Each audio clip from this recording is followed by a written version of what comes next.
काशी विश्वनाथ धाम की जय। अयोध्या लला श्री रामचंद्र महाराज की जय। जय जय श्री हरि, जय जय श्रीमन्नारायण। नमः पार्वती नाथ नमो नमः। श्री शिव महापुराण सतरुद्र संहिता खंड 19वां अध्याय श्री दुर्वासा चरित्र। नंदी महाराज मुनियों से कहते हैं, मुनियों, परम तपस्वी महर्षि अत्रि जो अनुसुईया जी के पति थे, उन्होंने ब्रह्मा जी की आज्ञा से पुत्री की इच्छा वश स्त्री सहित जब ऋक्ष नामक पर्वत पर जाकर विंध्याचल के समीप नदी के तट पर स्थित होकर ईश्वर की प्रसन्नता के लिए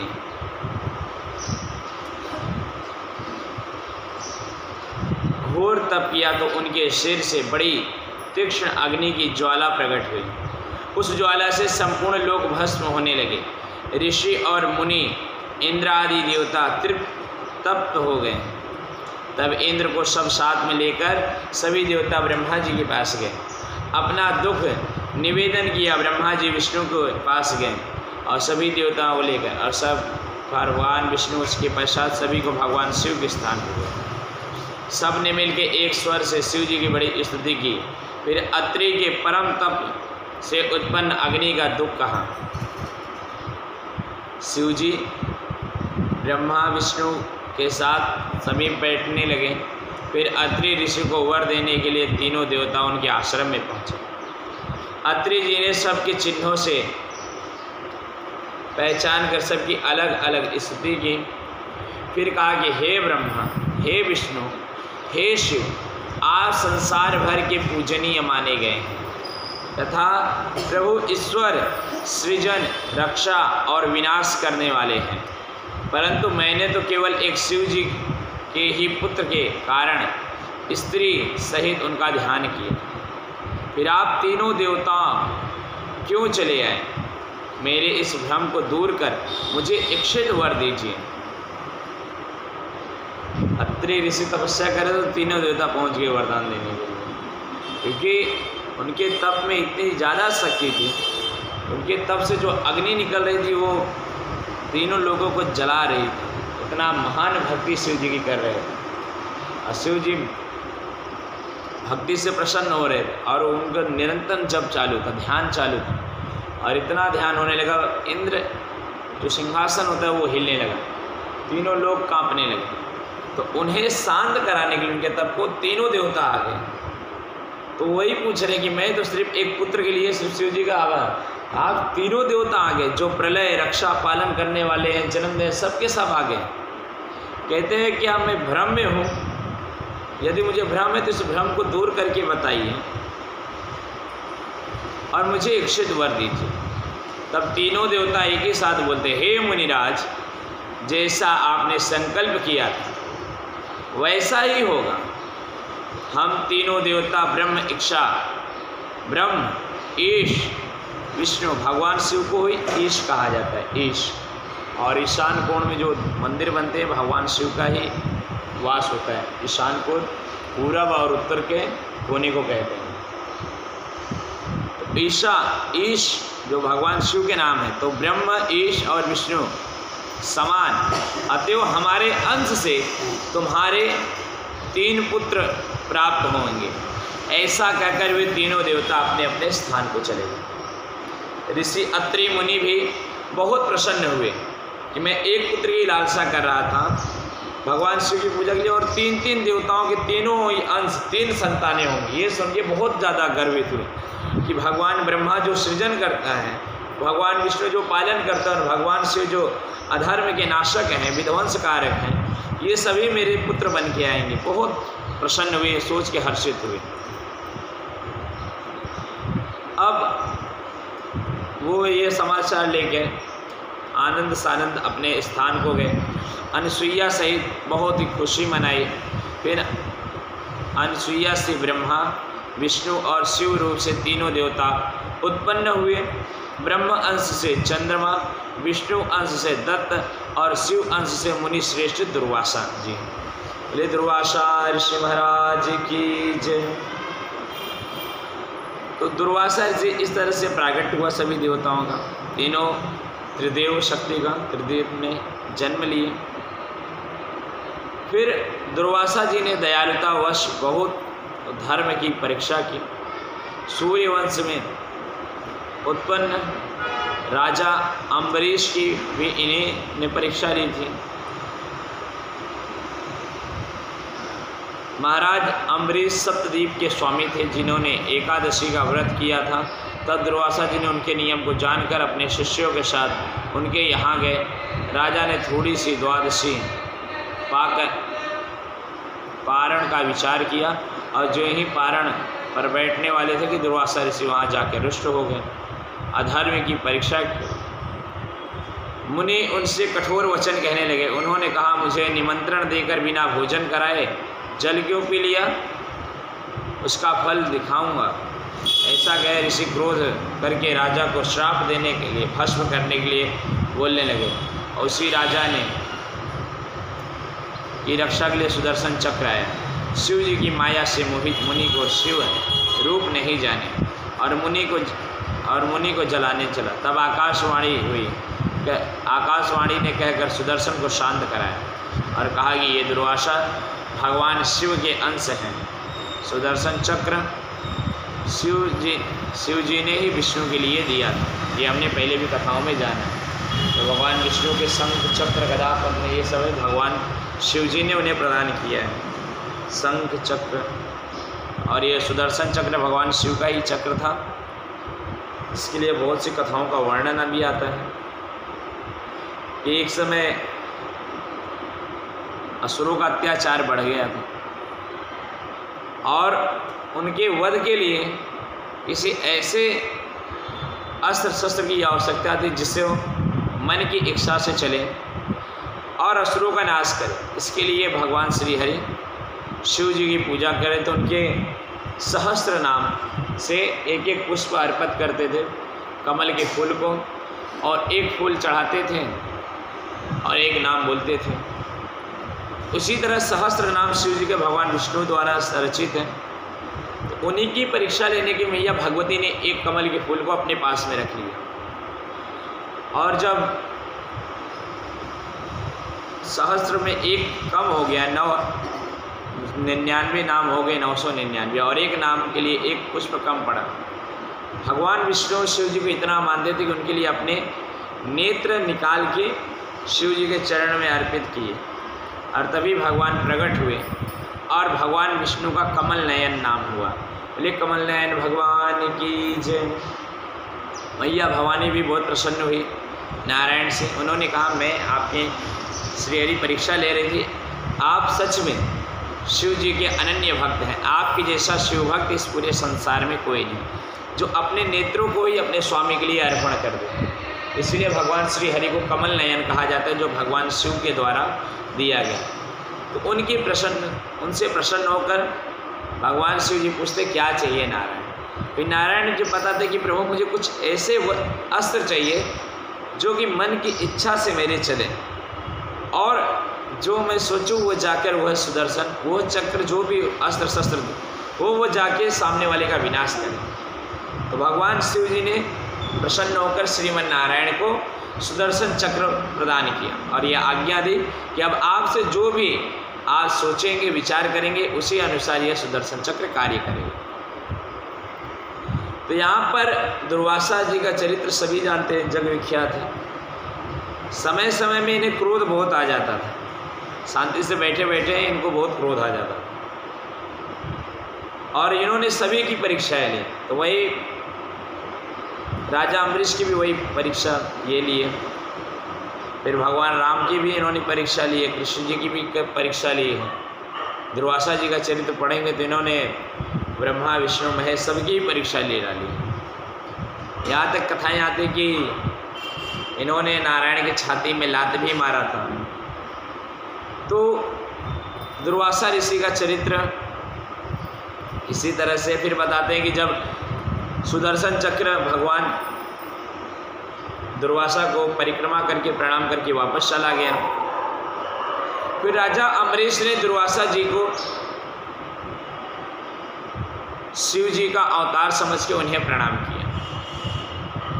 राजा अम्बरीश भगवान विष्णु के बहुत बड़े भक्त थे, एकादशी का व्रत किया करते थे, उसमें नियम के अनुसार व्रत को तोड़ते थे अगले दिन, जो भी नियम थे। फिर उसी प्रकार दुर्वासा ऋषि उनकी परीक्षा लेने के उन्हें श्राप देना चाहते थे, इसीलिए सुदर्शन चक्र उनकी रक्षा के लिए आए थे। फिर जब उन्हें ज्ञात हुआ अम्बरीश महाराज को, तो उन्होंने भी दंडवत प्रणाम किया दुर्वासा ऋषि को, और फिर इसी प्रकार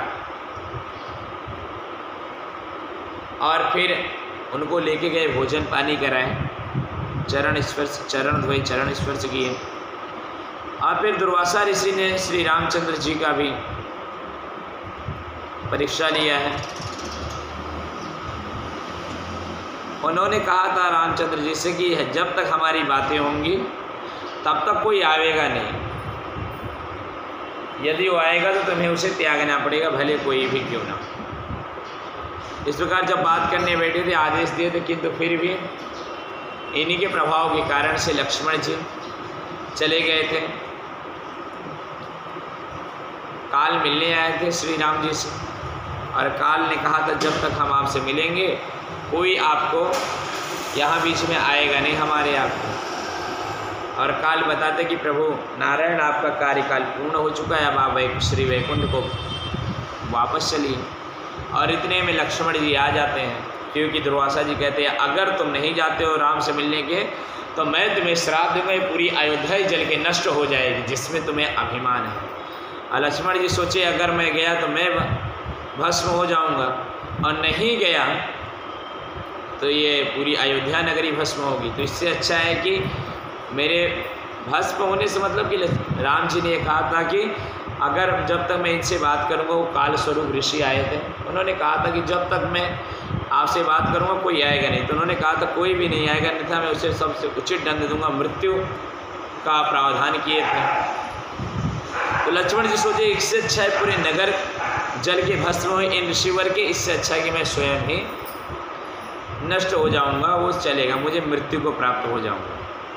तो यह सोच श्री लक्ष्मण जी ने करके राम जी के पास जाते हैं। राम जी ने उन्हें फिर त्याग देते हैं, और इससे दुर्वासा ऋषि बहुत प्रसन्न हो गए कि मर्यादा पुरुषोत्तम थे ही, वचन के पालक भी हों, राजा जो कहे उसका पालन करना चाहिए। इसी तरह फिर भगवान विष्णु को भी भूमि का भार उतारने के लिए वसुदेव के पुत्र के रूप में जब आए थे श्री कृष्ण बन के, तो उनका भी इन्होंने परीक्षा लिया था। ब्राह्मणों के बड़े भक्त हैं, इसी प्रसिद्धि को सुनकर परीक्षा लेने गए। जब श्री कृष्ण जी रथ जोत उसमें रुक्मिणी जी को बैठा कर चले, तो दुर्वासा ऋषि पहुँचकर श्री कृष्ण ने प्रसन्न होकर उन्हें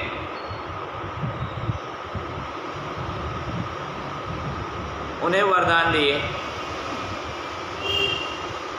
कि तुम्हारे अग्र वज्र के समान हो जाएंगे, अंग जो भी हैं वज्र के समान हो जाएंगे। तब एक समय ऐसे ही दुर्वासा ऋषि नग्न हो जल में स्नान कर रहे थे, तब उन्हें नंगा देख द्रौपदी ने अपनी साड़ी का वस्त्र फाड़ कर उन्हें शरीर ढकने को दिए। वह वस्त्र जल में बहता हुआ उनके पास गया। दुर्वासा जी ने उन्हें उठाकर अपना गुप्तांग ढक लिया, और द्रौपदी के उस वस्त्र के साथ स्थान रख उनको वस्त्र के बढ़ाने का वरदान दिया कि जब कभी भी तुमने मेरा वस्त्र अंग ढका है द्रौपदी, जब कभी भी तुम्हें आवश्यकता पड़ेगी तो मैं तुम्हें वरदान देता हूँ, कभी भी वस्त्र की कमी नहीं पड़ेगी। और जब राजसभा में द्रौपदी का चीरहरण होता था, तब उन्हीं दुर्वासा महाराज के आशीर्वाद से पांडवों को सुखी किए थे, उनकी लज्जा को बचाए थे। तो ये श्री दुर्वासा ऋषि कुछ संक्षिप्त कथाएँ थी जो श्री शिव महापुराण के सतरुद्र संहिता के सती खंड में 19वें अध्याय में अभी बोले दुर्वासा महाराज की जय। 20वें अध्याय में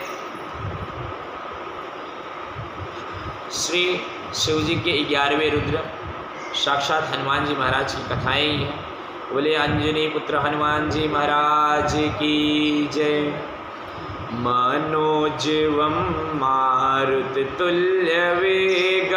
जितेन्द्रियं बुद्धिमतं वरिष्ठं वातात्मजं वानरयोधमुख्यं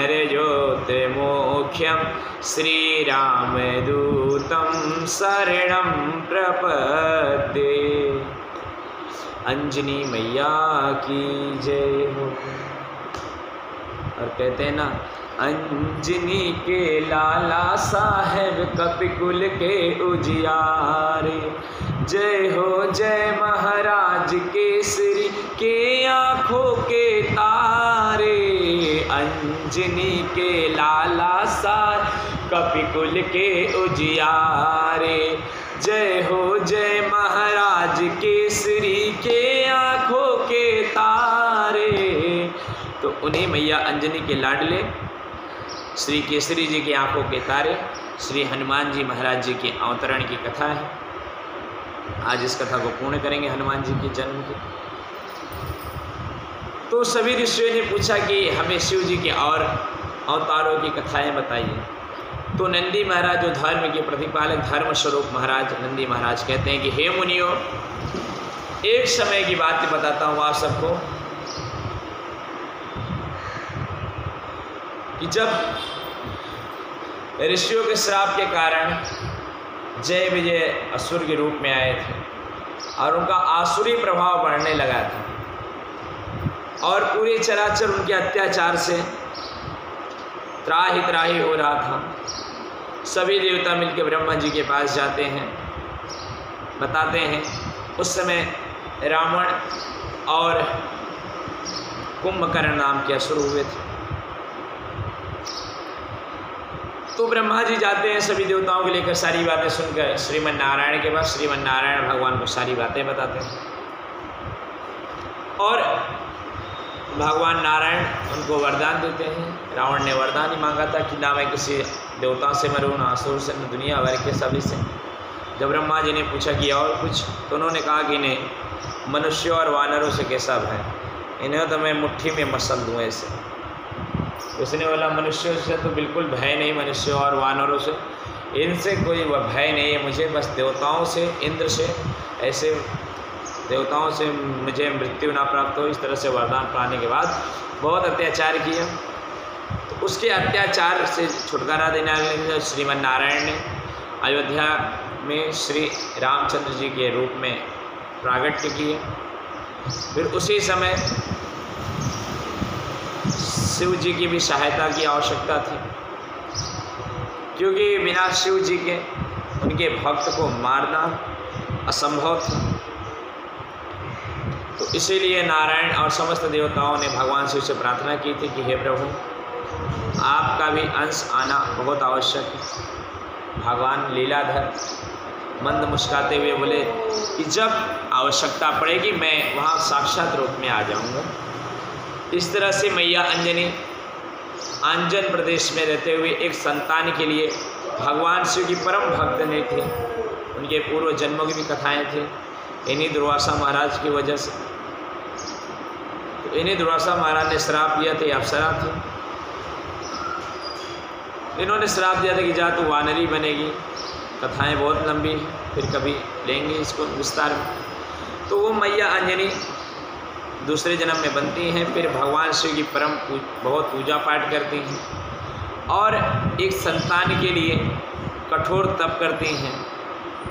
और जो अमरनाथ में अमर गुफा है बाबा बर्फानी, वहाँ का भी वर्णन आता है कि माता वहाँ भी जाती है। अंजन प्रदेश से वहाँ तक पैदल बिना पैर में कुछ खड़ाऊ धारण किए किसी भी नंगे पैर जाती हैं।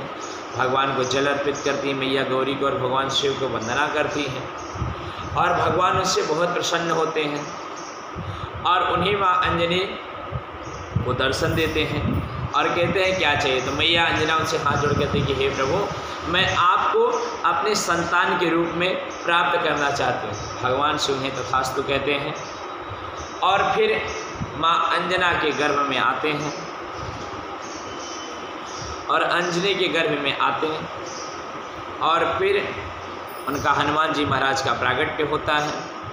बोले हनुमान जी महाराज की जय।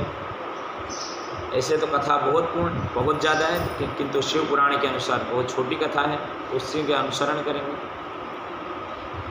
तो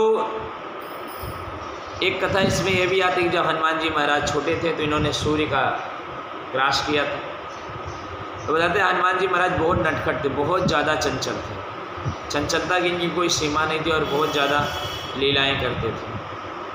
तो कभी भी खेलते खेलते रहते थे, छोटे से रहते थे तो भी ये पूरे महल के जो रहते थे सिंहासन उठा देते थे, या लेटने के जो आज बोलते हैं बेड वगैरह, तो सब उठा देते थे छोटी सी उंगली से। ये देख के जो दास दासियाँ थे बहुत आश्चर्यचकित होते थे। तो एक दिन ये बालपन में अपनी मैया से कहते कि माता मुझे बहुत भूख लगती है, मैं क्या करूं? मैं सुबह उठूंगा तो मुझे भोजन चाहिए। तो मैया अंजनी भी सोचती कि उनको हंसी मजाक में लेते, बोलती कि अंजनी, कहते कि ए लाला, ये देख उधर आम के वृक्ष की तरफ दिखाती हैं और सूर्य देव का प्रागट्य होने वाला रहता है, लालिमा छाई रहती है जो। उनसे कहते कि देखो वो जो फल दिख रहे हैं ना तुमको, इसी को तुम खा लेना, ज़्यादा भूख लगेगी तो। वो ये बात सुन के बहुत प्रसन्न होता है कि माँ ने मुझे आज्ञा दी है फल खाने की। मैया अंजना जाती अपने कार्य के लिए, अपना जो कार्य रहता है वो कार्य के लिए जाती है। मारुति जी को बैठा के, हनुमान जी का एक छोटा सा नाम मारुति भी है जो उनके बाल्यकाल में उनकी माता बुलाती थी। तो कहती है मारुति अब मैं जाती हूँ, तुम यहीं पे रुको। उनको वहाँ पर काजल टीका वगैरह लगा के मैया अंजनी एकदम लाड प्यार से नहला धुला के सब कुछ करके उनको भोजन करा के फिर अपने काम करने के लिए जाते। उनको बोलती तुम अब यहीं पे रहो, मैं आती हूँ। अब इतने में वो लीलाधारी भगवान शिव हनुमान जी महाराज को और भूख लग गई। अब सोचे इतने में मेरा क्या होगा, मैं एक काम करता हूँ फल खा लेता हूँ। मैया अंजनी इनको आम दिखा के ये देख रहे थे सूर्य को। अब हनुमान जी महाराज अब ये सोचे अब क्या किया जाए। हनुमान जी उड़े। अब कब इनको फल मिले, उड़ते उड़ते उड़ते उड़ते अंतरिक्ष में गए। जब ग्रहों के पास पहुँचे और उसी समय संजोगवश सूर्य ग्रहण भी था, रावण भी अपने कुछ यज्ञ कर रहा था। अब सूर्य ग्रहण के लिए राहु भी आया था। अब ये ग्रास सूर्य को बनाने के लिए कि अब इतना बड़ा फल अगर मैं इसे खा लूँगा तो थोड़ी देर के लिए मेरी भूख तृप्त हो जाएगी, जब तक मेरी मैया आएंगी। अब ये हनुमान जी महाराज अपने नटखटता में चले जा रहे हैं। अब यहाँ सूर्यदेव अपने ताप को कम कर लिए कि छोटा सा बालक है, कहीं आ गया किसी देवताओं का होगा, अन्य बालक कैसे आ सकते। तो अब जब सूर्यदेव देखिए उन्हीं को लेने आ रहे हैं तो अपने स्वरूप को बहुत विराट करते गए। अब इतना विराट स्वरूप करते गए कि पूरी ऐसी कथाओं में है। तो सूर्यदेव के ताप से पूरी चराचर जलने लगा, क्योंकि सामान्यतः सूर्य के जब दोपहर के बजते हैं 2-3 या 1-2 बजते रहते तभी कितना ताप होता है, ऐसा लगता है शरीर जल रहा है। इतना बड़ा अपना शरीर करते गए उस ग्रह मंडल में कि पूरे चराचर में जलन से होने लगी, जलने गए, सब राख होते गए। अब यहाँ पर रावण महोदय ये भी सोच रहे हैं कि यहाँ कहाँ ग्रहण होने वाले है, सूर्य का ताप बढ़ते जा रहा है दिन पे दिन। अब यहाँ सब स्थगित थे। देवता भी सोच रहे थे कि अगर सूर्यदेव इसी तरह अपना आकार बढ़ाते रहेंगे तो नष्ट होना चराचर का संभव ही है। फिर भी हनुमान जी बोलते आ रही है तो और अच्छी बात है, जितने बड़ा फल हो रहा है मुझे तो उतना खाने में आनंद आएगा। अरे अपनी नटखटता बस बोलते जा रहे हैं। यहाँ सूर्यदेव तो को लग रहा है कि क्या है, और बालक को सोच रहे हैं बालक अब तो साक्षात भगवान शिव है, उन्हें किसी भी तरह की अग्नि या क्या सब तो उन्हीं से जन्म हुआ है सब। अब वहाँ पे राहु महोदय भी आ गए। अब राहु आए, बोलते कि दुष्ट बालक तू यहाँ क्या कर रहा है। बोलते मैं फल खाने आया हूँ, मेरी मैया बोली ये फल खा लेना, मैं उन्हीं की आज्ञा का सिरधार्य करके इस फल का ग्रहण कर लेता। राहु ऐसी बातों को सुनकर हनुमान जी पे क्रोधित हो जाता है और कहता है दुष्ट तू नहीं जानता ये मेरा ग्रास है, मैं आज सूर्य का ग्रास करने वाला हूँ। फिर हनुमान जी बोलते हैं नहीं, मेरी माता ने कहा है मैं ही इस फल को खाऊंगा और मैंने पहले देखा है। अब यहाँ पर राहु में और भगवान हनुमान जी में युद्ध भिड़ गया। हनुमान जी ने जो गदा ही गदा अपने उस राहु को मारे, उसको पूरा यहाँ पूरा फोड़ दी। तो था ही इतना वो आधा, अब खूब मारे, वो भी गिरते पड़ते अपने सर को इधर उधर झुलाते हिलाते इंद्रलोक में जाता है, बोलता है देवताओं तुमने मेरे साथ छल किया, ना तो मुझे असुर रहने दिया ना देवता रहने दिया, मैं जाता हूँ असुरों से मिल जाता हूँ, फिर देखो मैं क्या करता हूँ। अब ये देवराज इंद्र सोचे कि अभी क्या बना है।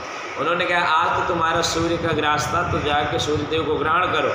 यहाँ क्यों आए? बोलते हैं कि मुझे कहते हो ग्रहण करो, वहाँ किसी को पहले ही भेज दिए हो जो जाके उसे अपना ग्रास बता रहे, कह रहे मेरा फल है, उसे खाने जा रहे हैं। अब इंद्रदेव भी सोचे कौन है। अब इंद्र महाराज भी जाते हैं। अब सूर्य ग्रहण का समय समाप्त हो जाता है। फिर हनुमान जी महाराज सूर्य देव को ले लेते फल समझ के। इंद्र जी आते हैं और अपने वज्र से पात करते हैं। उनके हनु मतलब यहाँ इसको हनु बोलते हैं संस्कृत में। आते यहाँ प्रहार करते हैं और हनुमान जी महाराज का जब मारुति ही नाम रहता है वो गिर जाते हैं और माता माता चिल्लाते चिल्लाते गिर जाते। ये देखकर फिर जाते हैं समस्त देवी देवता। पवन देव पहले जाते हैं, उनको अपनी गोद में लेते हैं और कहते हैं कि यदि मेरे पुत्र ही जीवित ना हुआ तो इस चराचर में किसी को जीवित रहने का, क्योंकि कहते हैं ना पवन सुत हनुमान जी के महाराज, क्योंकि जो माँ अंजनी के गर्भ में वो तेज प्रगाट इन्होंने ही किया था पवन देव जी ने। तो कहते हैं यदि मेरा पुत्र जीवित नहीं हो तो इस संसार में किसी को जीवित रहने का हक नहीं है, किसी को भी नहीं। और जाकर गुफा में पूरे प्राण वायु 49 प्रकार के वायु होते हैं। तो ये पहले ही बताया और रामचरितमानस सुंदरकांड में भी बताया, हरि प्रेरित चले मरुत 49। तो ये जो 49 प्रकार की वायु थी, ये सभी वायुदेव के अधीन थे, सभी को खींच लेते चराचर में। बिना वायु के सब प्राणहीन हो रहे थे, सब गिर पड़े, फूल मुरझा गए, दुनिया की सारी चीज़ें। अब ये देखकर सभी देवता ब्रह्मा के सहित ब्रह्मदेव के साथ त्रिदेवों को लेकर वहाँ जाते उस गुफा में जहाँ पर पवन देव रहते हैं। उन्हें कहते हैं पवन देव आपने जो किया है उससे सभी की प्राणवायु वापस कर दीजिए। तो कहते हैं मैं तभी करूँगा जब मेरा पुत्र जीवित होगा, अन्यथा मैं यह नहीं करूँगा। कहते ठीक। उनके पुत्र को जीवित करते हैं और सभी देवता उनको अनेक से अस्त्र शस्त्र और बहुत सारे उनको विद्याएं प्रदान करते हैं। अग्निदेव कहते हैं आप कभी भी अग्नि में जल नहीं सकते, कभी भी अग्नि आपको तनिक मात्र भी खरोच नहीं सकता। वरुण देव जो जल के स्वामी, उन्होंने कहा कि आप कभी भी जल में डूब नहीं सकते, कभी भी आप जल के अंदर या बाहर एक प्रकार सांस ले सकते हैं। इंद्र जी ने कहा, इंद्रदेव महाराज ने, कि आपके मैंने हनु पर प्रयोग किया है, इसलिए मैं आपको वज्र और मेरे जैसे कितने भी वज्र हों आप पर कभी भी प्रभावशाली नहीं होंगे, इसीलिए उन्होंने उनका नाम हनुमान रखा। बोले हनुमान जी महाराज की जय। इसी तरह ब्रह्मा विष्णु महेश सभी देवताओं ने बहुत से वरदान दिए। फिर हनुमान जी महाराज तो वैसे ही नटखट थे, पुनः आते हैं तो इनकी आगे की कथाओं में चलते हैं, क्योंकि अगर इनके बाल्यकाल में जाएंगे तो पूरा महीना बीत जाएगा, इतने नटखट थे। आगे बताते हैं हनुमान जी बड़े हुए, बड़े होने के बाद जाते हैं इनके अध्ययन के लिए, वेद अध्ययन के लिए। तो जो भी ऋषि मुनि रहते तो कोई इन्हें पढ़ाते ही नहीं थे, ये जहाँ जाते तो सब इनके पैर पढ़ लेते थे कि अरे ये तो भगवान साक्षात वेद पुरुष भगवान शिव ही हैं। तो ऐसा देखकर फिर सोचे कि इस धरा पर कौन हो जो इन्हें परीक्षा देगा, इनका ज्ञान बढ़ाएगा। तो सभी ऋषि मुनि कहते हम तो नहीं पढ़ा सकते भैया इन्हें, ये क्योंकि जगत के गुरु हैं, परम गुरु आदि गुरु हैं, इन्हें नहीं। तो फिर जाते हैं सूर्य देव जो इनको पढ़ाते हैं, इनको ज्ञान देते हैं, सूर्य को अपना गुरु बनाते हैं हनुमान जी महाराज। और सारी विद्याओं से तृप्त होकर राजपाट को छोड़कर ब्रह्मचर्य का पालन करते हुए हनुमान जी महाराज जाते हैं। बहुत से वरदान उनको मिलता है, यज्ञ करते हैं, सूर्य से विद्याएं लेते हैं। और अंश से जो सूर्य देव के अंश से सुग्रीव जी का प्रारब्ध हुआ था, तो उनके संतान जैसे थे, जाके हनुमान जी उनके साथ रहते हैं। फिर वहाँ पर हनुमान जी सुग्रीव के पास रहने लगते हैं और इधर उनकी श्री राम जी की कथा में सम्मिलित होते हैं। श्री राम जी के सहायता के लिए आते हैं हनुमान जी महाराज और अपनी भार्या को ढूंढते हुए श्री राम जी लक्ष्मण सहित आते हैं। उसी पर्वत पर मिलते हैं हनुमान जी, उनको लेकर संधि कराते हैं और संधि कराकर पहले जाकर किष्किंधा को बलि से छुड़वाकर महाराज सुग्रीव को देते हैं। तत्पश्चात उसके बाद रावण से युद्ध होता है और अनेकों राक्षसों का शिव जी ने हनुमान जी के रूप में मर्दन किया है। उसके पहले वाटिका में जाते कितने ही असुरों को उलट पलट के मार देते हैं, लंका को उलट पलट देते हैं, और ब्रह्मपाश को ब्रह्म जी के अस्त्र का अपमान ना हो इसलिए ब्रह्म अस्त्र में बंद के रावण के दरबार में जाते हैं। उसे वहाँ भी समझाते हैं कि रावण देखो, वैर करना उचित नहीं है, जिसे तुम हर के लेके आए हो वो जगत जननी की स्वरूप हैं, उन्हें वापस कर दो। किंतु रावण अपने अंत के उपाय को ही आया था।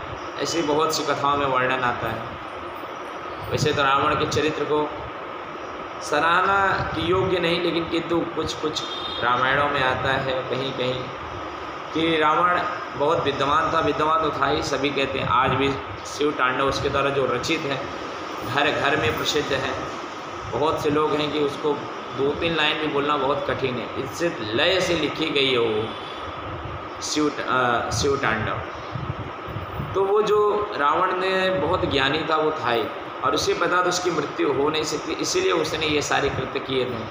कहीं कहीं पर ऐसे भी विचार आते हैं कि रावण तो स्वयं पता था कि वो अपने काल को ही लेके आया। तो कहीं एक कथा में है कि जब रावण से पूछा जाता है, मंदोदरी पूछते कि हे स्वामी, इनको आप वापस क्यों नहीं कर देते हैं, ये हमारा विध्वंस करा के मानेगी ये स्त्री। तो कहते अरे मंदोदरी सुनो, मैं जिसे लाया ना पता है वो कोई और नहीं, वो काल की स्वरूप मेरी माँ भवानी की स्वरूप है, इसलिए कहता है वो मेरी माँ है, कोई और नहीं। ऐसी बहुत सी रामायणों में आता है, किंतु महिमा मंडन की बात नहीं। तो यहाँ पर आता है कि रावण की वध तक के हनुमान जी राम जी के साथ में रहते हैं। अनन्यवाद भगवान श्री राम अपने सारे कार्यों को कर श्री वैकुंठ को जाते हैं, किंतु हनुमान जी महाराज यहाँ पर आज भी हैं। और फिर संजीवनी बूटी वगैरह भी लाके, ये सारी कथाएं आप सबको पता ही होंगी। तो हनुमान जी आज भी हैं यहाँ पर, इसीलिए इन्हें कलयुग के स्वामी कहते हैं, कलयुग के राजा कहते हैं। सभी देवता थोड़ी देर में प्रसन्न थे, हनुमान जी महाराज अभी भी। और हनुमान जी ऐसे बहुत जगह जगह मंदिर है, और प्रयागराज में जो है वो तो बहुत अद्भुत मंदिर है। वहाँ पर हनुमान जी महाराज लेटे हुए हैं, सबको जाना चाहिए एक बार दर्शन के लिए। तो हनुमान जी ने अहि रावण मही रावण ऐसे बहुत से रावणों को भी मारा है। कि रावण एक था, उसके बहुत से उसके भाई थे, अहि रावण मही रावण माया भी बहुत से थे। तो उन्होंने सबके दैत्यों का संहार किया। अंत में अभी जो कली का समय चल रहा है, इसी के लिए हनुमान जी रुके हुए हैं, क्योंकि अभी से कलयुग का प्रभाव आप सब देख रहे हैं कैसे लोग होते जा रहे हैं। तो अभी कलयुग एक दूध पीता हुआ बच्चे के बराबर है। जैसे साधु मुनि ऋषि मुनि बताते हैं बड़े लोग कि कलयुग अभी सिर्फ छोटा सा बच्चा है, तो इतना अत्याचार हो रहा है। तो जब अपने विराट स्वरूप में आएगा, जब विकराल स्वरूप धारण करेगा ये कल्कि, तब कैसा अदृश्य होगा। भाई सगे भाई के रक्त में सनी हुई रोटी खाएगा, अपने अंगों को काट कर लोग खाएंगे। ऐसे चीज़ें इसके अंदर पुराण में वर्णित है, भविष्य पुराण में भी बताया गया। तो ऐसे कलयुग का सामना अकेले ईश्वर नहीं कर सकते। कल्कि महाराज जो भगवान विष्णु का अवतार होने वाला है, तो उनके मर्दन के लिए हनुमान जी महाराज रुके हुए हैं, भगवान शिव जी, क्योंकि अकेले उस कल्कि को मारना असंभव है। तो उस कल्कि को मारने के लिए हनुमान जी महाराज, इसी तरह से सिर्फ हनुमान जी ही नहीं, ऐसे बहुत से लोग इस पृथ्वी पर हैं जो कि गए नहीं, जो चिरंजीवी हैं। हनुमान जी महाराज तो है ही हैं, शिव जी के अवतार हैं। तो भगवान शिव और भगवान विष्णु के कल्कि अवतार ये मिलकर इस कल्कि का मर्दन करेंगे। ये सारी कथाएं, इसलिए हनुमान जी महाराज आज भी हनुमान जी हैं, भैरव जी हैं। इसी तरह बहुत से लोग आज तक इस धरा पर हैं और अपने ध्यान चेतना में ओम प्रणव मंत्र का जाप कर रहे हैं, जो महा अविनाशी मंत्र है। तो इसी तरह यह श्री हनुमान जी की कथा को संक्षिप्त रूप से थोड़े रूप से शिव पुराण में अर्पण किया है। बोले श्री शिव महापुराण भगवान की जय, श्री हनुमान जी महाराज की जय, सियावर रामचंद्र की जय, मैया अंजनी की जय। जय जय शिव, जय जय श्री हरि। ओम नमः शिवाय।